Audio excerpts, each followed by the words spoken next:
नमस्कार, आप देख रहे हैं सबसे तेज न्यूज। 7 फेरे लेते हुए इन तस्वीरों को गौर से देखिए।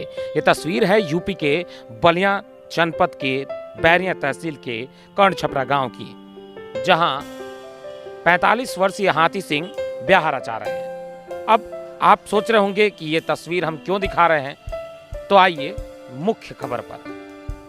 45 वर्षीय हाथी सिंह ब्याह बिना मुहूर्त के सिर्फ इसलिए रचा रहे हैं क्योंकि वे प्रधानी का चुनाव अपनी पत्नी को लड़ाना चाहते हैं। अब ऐसा इसलिए क्योंकि ग्राम प्रधान की सीट महिला हो चुकी है, तो हाथी सिंह लगातार चुनाव लड़ते आए हैं और उनका कहना है कि वे दूसरे स्थान पर रहे और अब की बार विजय हासिल कर गांव का विकास ही करा देंगे।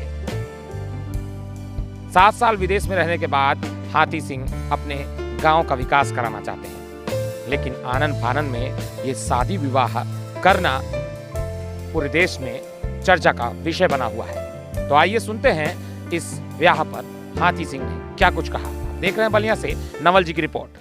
परिचय जी, मेरा नाम हाथी सिंह उर्फ जितेंद्र कुमार सिंह, ग्राम पंचायत सीट कर्ण छपरा, तहसील बैरिया, ब्लॉक मुंडी छपरा, जिला बलिया, उत्तर प्रदेश का मूल निवासी हूँ। अच्छा, हाथी सिंह जी, इस बार प्रधान के चुनाव में क्या आप चुनाव लड़ेंगे? क्या है आपकी तैयारी? देखिए, 2015 में मैंने चुनाव लड़ा था, उसमें मैंने दूसरे नंबर पर था।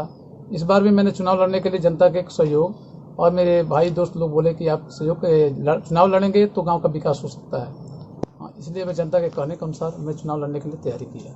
अच्छा, तो फिर क्या हुआ? सीट चेंज हुई, किस तरीके से क्या जी, हुआ? सरकार द्वारा ये तो था अनारक्षित सीट थी, लेकिन फिर बाद में वो महिला सीट आ गई। अच्छा, तो मेरे दोस्तों और मित्रों और मैं बुजुर्ग नागरिक गण लोग ने बोला कि आप शादी कर लीजिए, तो मैंने उन लोगों के कहना को माना, फिर मैंने शादी करने के मुंड बनाई। तो अभी आपकी उम्र कितनी है? 38। अच्छा, तो अभी तक आपने शादी क्यों नहीं किया था? मैं संकल्प लिया था कि मैं शादी करूंगा ही नहीं। अच्छा, तो चुनाव में जब चूंकि महिला सीट हो गई इसलिए आपने शादी की? जी नहीं, विकास करने के लिए गांव के जनता और मेरे दोस्त मित्रों के कहना था कि अब शादी नहीं करेंगे तो फिर इस गांव का विकास नहीं होगा, और महिलाएं सीट है, इसलिए मैं गांव के जनता के कहने के अनुसार मैंने ये शादी की, ताकि मेरे जो भी शादी जिससे हो वो आए और प्रधान पद के प्रत्याशी बने और जीते, ताकि उनके द्वारा मैं गांव का विकास करूं।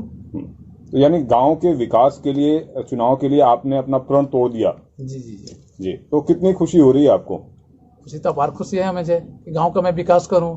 जी जी। गांव के लिए स्वास्थ्य, सुरक्षा, शिक्षा और वृद्धा पेंशन, विधवा विकलांग पेंशन, सबका मैं योगदान दूं। तो आपने शादी कहाँ पे किया जो है? शादी मैंने छपरा में एक धर्मनाथ जी का मंदिर है जो चर्चित है, वहीं मैंने 7 फेरे लगाकर शादी की। तो क्या आपने पत्नी से, क्योंकि हर पति जो है अपने पत्नी से कई सारे प्रॉमिसेस करता है, बताता है, तो क्या आपने अपनी पत्नी को बताया कि जो है मैं शादी क्यों कर रहा हूँ? जी, शादी करने से पहले उनके परिवारों को मैं बता चुका था और मेरी पत्नी इससे सहमत थी, तो मैंने शादी कर लिया। तो अभी आप जब शादी कर लिए हैं और प्रधानी के चुनाव की तैयारी में भी आप लगे हुए हैं, तो लोगों का क्या कहना है? गांव के लोगों का? गांव के लोग बहुत पसंद हैं, अब वो जो बहुत बधाई दे रहे हैं। गांव के लोग नहीं, पूरे क्षेत्र के लोग मुझे बधाई दे रहे हैं। इस शादी करने से जो प्रतिज्ञा किया था मैंने तोड़कर गांव के विकास के लिए मैंने ये काम किया। Thank you. स्कूल नहीं है इस नाम से, है तो कुड़हरे में है। सबसे बड़े गांव के वृद्धा विधवा विकलांग लोगों का पेंशन बहुत कम है, जो प्रधान द्वारा नहीं कराया गया। वो सब मैंने संकल्प लिया कि ये सब मैं जब प्रधान पद में होऊंगा तो मैं ये करूँगा। तो आपके लिए जो है राजनीति में आना सिर्फ एक मतलब व्यवसाय के तौर पर है, शौक के तौर पर है, या एक तपस्या के तौर पर? एक तपस्या के तौर पर है। मैं 2005 से लेकर 10 तक मेंबर रहा हूँ, वार्ड मेंबर 7 का सदस्य भी रहा हूँ। अच्छा, हाँ, तो इसके बावजूद भी मैंने कोटा को पर कंप्लेन कर गांव के जनता के बीच राशन वितरण भी कराया। तो आप कोई काम करते हैं यहाँ पे, या पहले कहीं काम करते थे? नहीं, पहले मैंने 2005 से 10 में मैं मेंबर रहा, वार्ड मेंबर।